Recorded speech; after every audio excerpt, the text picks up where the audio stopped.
আমি বললাম যে দেখুন আপনারা যে টিচার চাইছেন, আপনারা কি চাইছেন? আপনারা কি রবীন্দ্রভারতী থেকে থিওরিটিশিয়ান বানাতে চান নাকি আমার মতো পারফর্মার বানাতে চান? আমি কিন্তু পারফর্মার বানাই, যেটা তখনও বানাতাম, এখনো বানাই। এই মুহূর্তে আমার অনেকগুলো স্টুডেন্ট দুর্ধর্ষ বাজাচ্ছে। আগে যে বাঁশি বাজতো, ছোট বাঁশি বাজতো, পানাবাবু প্রথম বড় বাঁশি বাজানো শুরু করলেন। হ্যাঁ, বড় বাঁশি বাজালেন, যেটা দিয়ে ক্লাসিক্যাল পারফরমেন্স দেওয়া যেত। সে বাঁশি সাইজে অনেক বড়। ইনিশিয়ালি তাতে এই রকমই 6টা প্লেয়িং হোল এবং একটা ব্লোয়িং হোল ছিল। তো এইরকমই চলছিল। আমি আসার জন্য খুব চেষ্টা করছি, ওখান থেকে ট্রান্সফার হচ্ছে না। এর মধ্যেই 2002 সালে আমি রবীন্দ্রভারতীর লেকচারারের পোস্টে একটা চাকরি পেয়ে গেলাম। বাবা, মানে তখন আকাশবাণীতে আছি আমি। আকাশবাণীতে তখন অলরেডি 12 বছর আমার কাজ হয়ে গেছে। এবং 2000 সালে আমি ওখান থেকে আমাদের যে তৃতীয় সর্বোচ্চ যে গ্রেডটা, এ গ্রেড, সেই এ গ্রেড পেয়ে গেছি। আচ্ছা আচ্ছা, এইগুলো সবই হচ্ছে মানে নর্থ বেঙ্গলের জন্য একটা বিশাল ব্যাপার ছিল। কলকাতায় তখন হয়তো এ গ্রেড শিল্পী অনেক ছিলেন, কিন্তু আকাশবাণী শিলিগুড়ির থেকে ক্লাসিক্যাল মিউজিকে আমি প্রথম এ গ্রেড পাই। আমার আগে কেউ পাইনি ওখানে।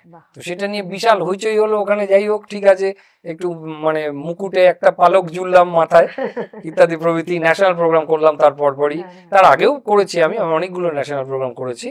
তো সেই সময় আমার মাস্টারমশাই রবীন্দ্রভারতীর ওই গেস্ট লেকচারের পোস্টে যে কাজ করছিলেন, উনি ওই চাকরিটি ছেড়ে দিলেন হঠাৎ করে। তো দেয়াতে ওরা তখন একটা পোস্ট ক্রিয়েট করলো, করে ইন্টারভিউতে ডাকলো। আমি এলাম, ইন্টারভিউ দিলাম। দিয়ে খুব যে মানে সন্তোষজনক ইন্টারভিউ হয়েছিল আমি বলবো না, কারণ খুব তর্ক বিতর্ক হয়েছিল ইন্টারভিউতে বসে। ওরা বড্ড বেশি থিওরিটিক্যাল কোশ্চেন করা শুরু করলো আমাকে। তো আমি কিছুক্ষণ উত্তর দিলাম, দেওয়ার পরে, এবং সে অদ্ভুত অদ্ভুত কোশ্চেন, সেগুলো সবকটা এখানে বলা অপ্রাসঙ্গিক। তারপরে আমি বললাম যে দেখুন আপনারা যে টিচার চাইছেন, আপনারা কি চাইছেন? আপনারা কি রবীন্দ্রভারতী থেকে থিওরিটিশিয়ান বানাতে চান নাকি আমার মতো পারফর্মার বানাতে চান? আমি কিন্তু পারফর্মার বানাই, যেটা তখনও বানাতাম, এখনো বানাই। এই মুহূর্তে আমার অনেকগুলো স্টুডেন্ট দুর্ধর্ষ বাজাচ্ছে। তারা রেডিওতে বাজাচ্ছে, আমাদের এখানে কলকাতার ইন্ডাস্ট্রিতে বাজাচ্ছে, কলকাতার বাইরেও বাজাচ্ছে। তাদের আমি সারেগামার থেকে বসে বসে তৈরি করেছি। তো সেইটাতে হওয়াতে তখন যিনি ডিন ছিলেন, আমার মনে নেই, এক ভদ্রমহিলা, তো তার বোধহয় সামাও মানে আমার কথাবার্তাগুলো ঠিকঠাক লেগেছিল। আমি নিজে একদম আশাবাদী ছিলাম না যে না, এই পরিমাণ ঝগড়া করেছি, এই চাকরি আমার হবে না। করে ঠরে আমি তো শিলিগুড়ি চলে গেলাম। ওমা, কিছুদিন বাদে, 7 দিন না 10 দিনের মধ্যে চিঠি চলে এলো, অ্যাপয়েন্টমেন্ট লেটার চলে এলো। তখন আমি আরেকটা মানে উভমুখী সংকটে পড়ে গেছি। তখন আমি ওই 7 বছর শিলিগুড়িতে ভাড়া বাড়িতে থাকার পরে আমি একটি ফ্ল্যাট বুক করেছিলাম। সেই ফ্ল্যাটের তখন মেঝে ঘষা হচ্ছে, একদম পার্মানেন্টলি থাকবো, তার মোজাইক ঘষা হচ্ছে। এবারে আমার চিঠি হলো, আমার শ্রীমতী কাঁদতে বসে গেলেন রীতিমতো, যে না, এই জীবনে আমার প্রথম একটি ফ্ল্যাট হয়েছে, আমি এই ফ্ল্যাট ছেড়ে যাব না। আমি নিজেও তখন একটা কিরকম দোটানায় পড়ে গেছি যে আরে কি করব ব্যাপারটা। এবং যাই বলুন, মানে এত বছর, আমার এই সামনের বছর রিটায়ারমেন্ট, 35 বছর হবে। তখন অল ইন্ডিয়া রেডিওতে 12 বছর মোটামুটি। ইউনিটটা আকাশবাণীর ওপরে তখন না অটোমেটিক্যালি আমার একটা একটু মানে আকর্ষণ বলুন, টান বলুন, মায়া বলুন, হোক না শিলিগুড়ি, ভালোবাসা জন্মে গেছে। ওখানে নিজে বাজাচ্ছি, নিজে প্রোগ্রাম প্রডিউস করছি, ছোট্ট স্টেশন, ফলে আমরা সব ধরনের কাজ করতাম। করে তারপরে অনেক টানা পড়েন, রবীন্দ্রভারতী থেকে আমায় ডেকে পাঠানো হলো, আমাকে রেজিস্ট্রার ফোন করলেন, ডিন যিনি তিনি রিকোয়েস্ট করলেন। সামা ওরা খুব অসন্তুষ্টই হয়েছিল, কিছু করার নেই। আমি ওই চাকরিটা নিলাম না, আমি এলাম না। আমি খুব সুন্দর করে আমার চাকদায় আমার দাদা ছিল, জ্যাঠতো দাদা, সে খুব সুন্দর করে আমাকে একটা অ্যাপ্লিকেশন লিখে দিল। সেটা আমি করে আমি অল ইন্ডিয়া রেডিওতে থেকে গেলাম।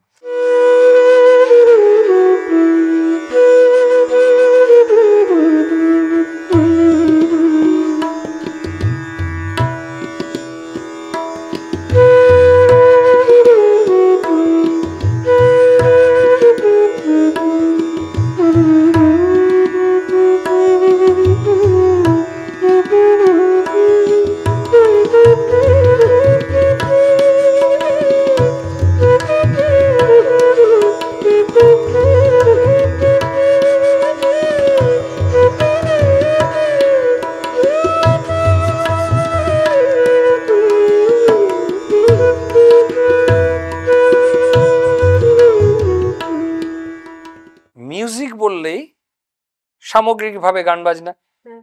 আর সেই গান বাজনার মধ্যে আবার একটা সেক্টর হচ্ছে আমার যেটা সাবজেক্ট বাঁশি। বাঁশি বললেই কিন্তু একজনের কথা আমাদের মনে ভেসে ওঠে, তিনি হচ্ছেন শ্রীকৃষ্ণ। শ্রীকৃষ্ণ।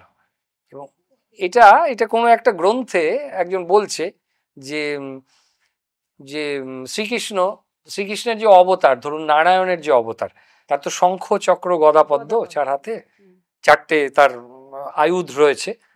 তো তিনি শঙ্খটাও ধরে থাকেন, চক্রটা তার হাতে থাকে, গদা পদ্ম। শঙ্খ চক্র গদা পদ্ম সবাই যারা ধারণ করছে তারা একটা সময় বলছে যে না, আমরা না বাঁশিটাকে খুব ঈর্ষা করি। এটা শ্রীরাধাও বলেছেন নাকি এক সময়, যে বাঁশিটাকে ঈর্ষা করি। কেন? শ্রীকৃষ্ণের ঠোঁটের কাছে থাকে বাঁশি, এত ক্লোজ, এত যে কাছে। শ্রীকৃষ্ণ সবচেয়ে কাছে নিয়ে কি বাজান, সেটা হচ্ছে বাঁশি। এটা একটা খুব সুন্দর, এটা কাহাবাত আছে অ্যাকচুয়ালি, এটার একটা কি বলবো, এটার একটা ঠুমরি আছে বেনারস ঘরানায় পুরাবাঙ্গে, যে আমি একটু দেখে বলছি, আমার ঠিক মনে পড়ছে না। সেই ঠুমরিটির কথা হচ্ছে, মুরলিয়া কোন গুমান ভরি, সোনে কি নেহি, রূপা কি নেহি, নেহি রতন জড়ি। বলছে তোর কি আছে, তোর তো সোনা নেই, রূপো নেই, কিছু নেই, কিন্তু তোর এত অহংকার কেন? কারণ তুই শ্রীকৃষ্ণের ঠোঁটের কাছে থাকিস। বাঁশি কি বলছে তখন? বাঁশি বলছে শোনো, শ্রীকৃষ্ণের ঠোঁটের কাছে থাকি সেটা তোমরা বলছো, হয়তো আমাকে ঈর্ষা করছো, কিন্তু আমার পুরো হিস্ট্রিটা বোঝো। আমি ছিলাম বাঁশ, একটা জায়গায় জন্মেছিলাম, আমাকে সেখান থেকে কেটে নিয়ে আসা হলো, কেটে নিয়ে এসে রাখা হলো, আমাকে পোড়ানো হলো, তারপরে আমি সিজনড হলাম, আমাকে ফুটো করা হলো, তার মধ্যে ছেদ করা হয়েছে, সেটাতে আমি আঘাত করা হলো, তাতে আমি কষ্ট পেলাম। সেই কষ্ট পাওয়ার পরে কিন্তু আমার ভেতর দিয়ে সুরটা বেরোলো, সেই সুর বেরোলো বলে শ্রীকৃষ্ণ আমাকে ঠোঁটে নিলেন। তার মানে কষ্ট করলেই কেষ্ট পাওয়া যায়। হ্যাঁ, এবং ভগবানের কাছে ভক্ত যে যাচ্ছে, মানে তাকে কতটা পরিশ্রম করে ওই জায়গাটায় যেতে হচ্ছে, কৃষ্ণ পাওয়া অত সোজা নয়।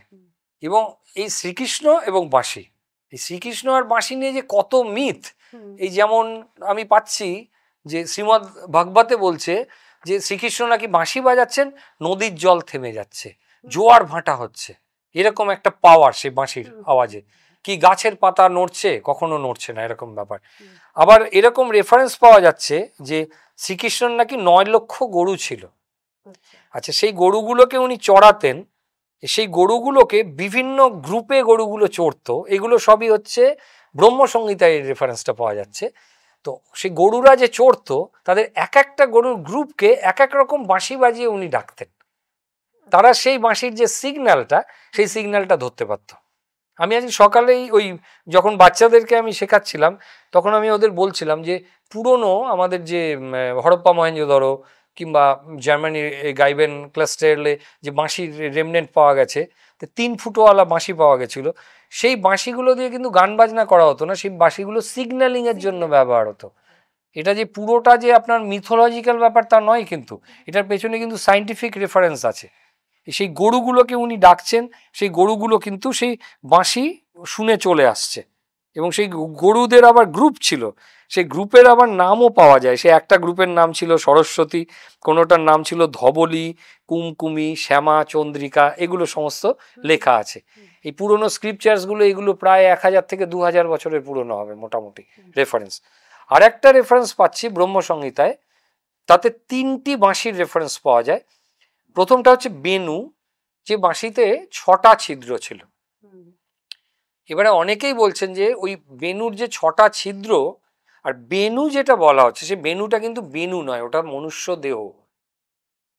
এবং কেউ বলছে নাকি ওটা হচ্ছে 6টা হলে পরে ওই আমাদের যে ওই কুলকুণ্ডলিনী আছে না, 6টা চক্র আছে, ওই 6টা চক্রকে ডিনোট করে।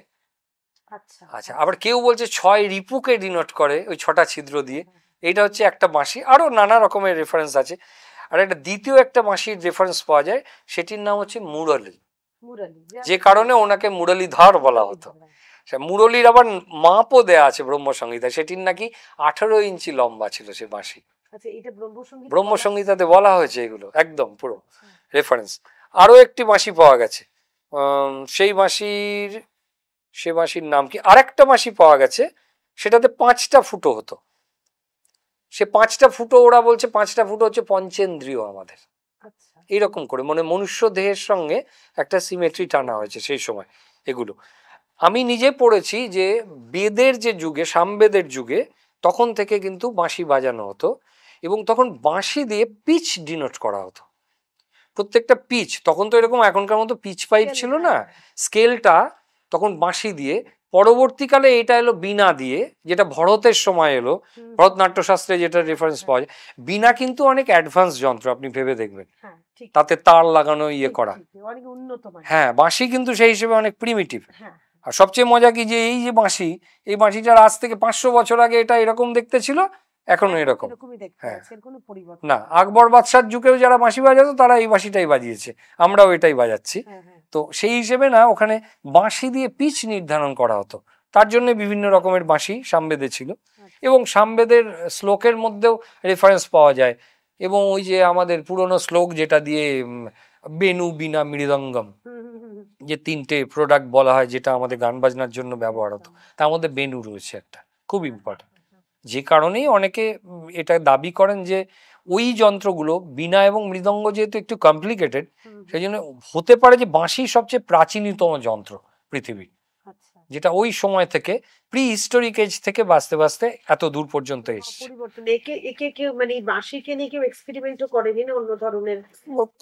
না, হ্যাঁ, খুব যে চেঞ্জ হয়েছে তা নয়, কিন্তু সেই চেঞ্জের ব্যাপারে যদি বলা যায়, সেই প্রথম সেই চেঞ্জটি করলেন আমাদের বড় গুরুজি পণ্ডিত পান্নালাল ঘোষ।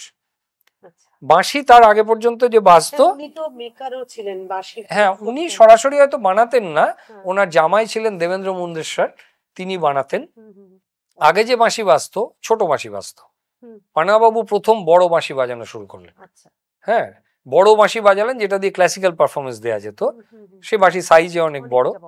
ইনিশিয়ালি তাতে এই রকমই 6টা প্লেয়িং হোল এবং একটা ব্লোয়িং হোল ছিল। পরবর্তীকালে উনি দেখলেন যে বিশেষ কতগুলো রাগ সেটা বাজানো যাচ্ছে না, সেই জন্য উনি এই 7 নম্বর হোলটাকে এখানে ইনক্লুড করলেন, যেটা কোড়ে আঙুল দিয়ে বাজানো হয়, এরকম করে কোড়ে আঙুল দিয়ে বাজানো হতো।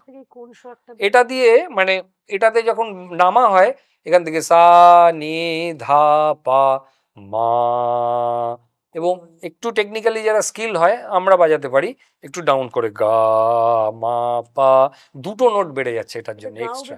গা বেরোয় মা বেরোয়, এটা দিয়ে মা বেরোয়, শুধু নয় গা বেরোয়, শুদ্ধ মা বেরোয়, তীব্র মা বেরোয়, 3টে নোট বেরোয়, একটি স্বর।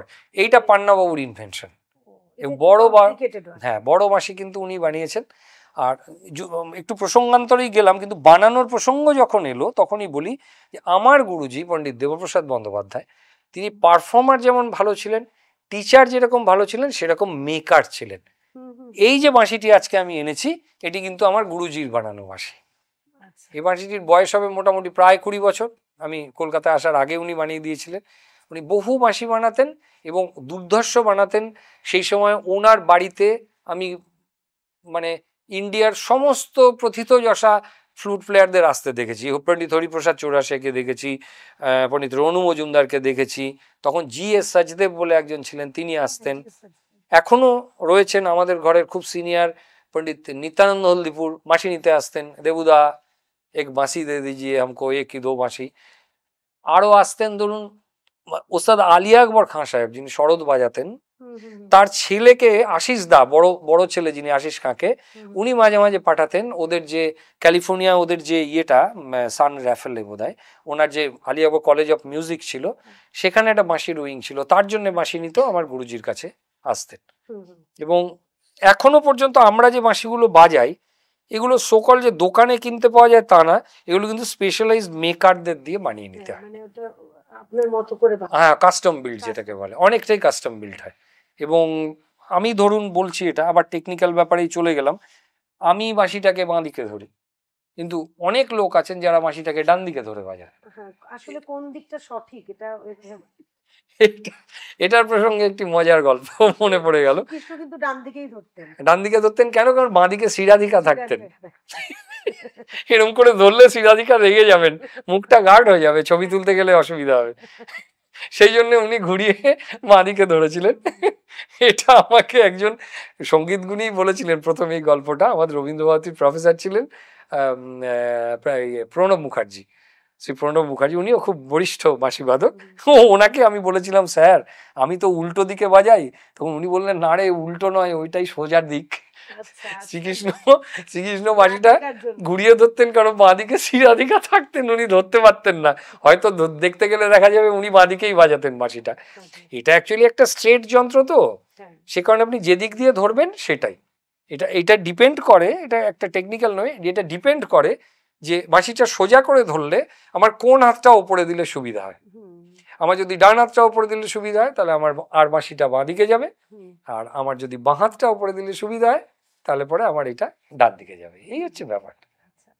কিন্তু এই ওরিয়েন্টেশনটার উপরে কিন্তু মানে সারা জীবনের বাজনাটা ডিপেন্ড করে। আমার কাছে যে স্টুডেন্টরা শিখতে আসে, যারা কিছুটা শিখে আসে ঠিক আছে, তারা একটা ধরে ফেলেছে একটা জিনিস। আর এমনি একদম বিগিনার্স লেভেলে প্রথম এসছে হয়তো, তাকে আমি বিভিন্নভাবে বারে বারে স্ট্রেট ফ্লুট ধরে দেখাই যে তুই দেখ ভালো করে, এরম করে ধরলে সুবিধা হচ্ছে না, এরম করে ধরলে। এইটার উপরে তোর বাকি জীবনের পুরো বাজনাটা ডিপেন্ড করবে। কারণ কি, এই যে ওরিয়েন্টেশনটা, এটা তো ব্রেনের মধ্যে ইমবাইবড হয়ে যায়, তো পুরোটা ব্রেন কন্ট্রোল করে। এইবারে তাই হয়, এবারে যে লেফটে চলে গেল, ব্যাস ওইটাই তার বাকি জীবনের জন্য ঠিক হয়ে গেল। এটা কখনো দেখা যায়নি যে না লেফট হ্যান্ডেড ফ্লুট প্লেয়ার পরবর্তীকালে রাইট হ্যান্ডেড হয়ে গেছে, এরকম হলে সে বাজাতে পারবে না। তাহলে আমরা আরেকটা বাজনা শুনি আপনার। আচ্ছা, হ্যাঁ, অনেক গল্প। হ্যাঁ, প্রচুর গল্প হচ্ছে, প্রচুর গল্প। এই প্রসঙ্গে আমার একজন বিখ্যাত কথা মনে পড়ে যাচ্ছে। আমাদের চিত্র পরিচালক সত্যজিৎ রায়, উনি তো বলেননি, উনি বলিয়েছিলেন ফেলুদাকে দিয়ে। ওই আপনারা সবাই জানেন বোধহয়, ওই যে বোম্বেটে বলে ওনার একটা ইয়ে ছিল না, একটা ছবি হয়েছিল, গল্প ছিল। তো তাতে যে গল্প আছে যে লালমোহন বাবুর একটা স্টোরি, বোম্বের একজন পুলক ঘোষাল বলে একজন ইয়ে করলেন, সিলেক্ট করলেন।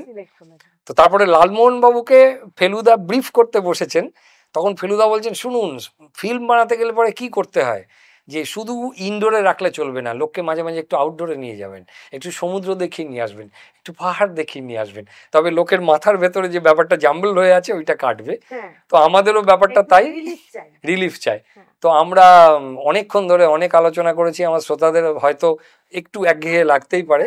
সত্যজিৎ রায়ের কথা যখন উঠেই এলো, তখন ওই সংক্রান্ত একটা বাজনা শুনি। হ্যাঁ, সত্যজিৎ রায় আসুন। সত্যজিৎ রায় বললেই ওনার আইকনিক ফিল্ম পথের পাঁচালী। পথের পাঁচালী বললে পরেই পথের পাঁচালী যে থিম মিউজিক, যেটা মেনটা, যেটি পণ্ডিত রবিশঙ্কর কন্ডাক্ট করেছিলেন এবং কম্পোজ করেছিলেন, থিম মিউজিকটা কিন্তু একটা রাজস্থানী ফোকের ওপর আধারিত, যেটির নাম হচ্ছে মান্ড। মান্ড ঠিক রাগ নয়, মান্ড হচ্ছে একটা লোকধুন। হ্যাঁ, মান্ড একটা সুর, যেটা রাজস্থানের যে শিল্পীরা, লোকশিল্পীরা, তারা বিভিন্ন রকম, ওরা সারিন্দা, ওই রাবণহাত্তা বলে ওদের একটা বড় যন্ত্র আছে, ওইটা বাজিয়ে গায়। হ্যাঁ, কথাগুলো আলাদা আলাদা হয় কিন্তু সুরটা কিন্তু একটা রাস্তা ধরে চলে। তো ওই মান্ডের থিম মিউজিক যেটা আছে পথের পাঁচালী, সেইটা বাজিয়ে আমি মান্ডের ওপরে একটা কিছু শোনানোর চেষ্টা করছি।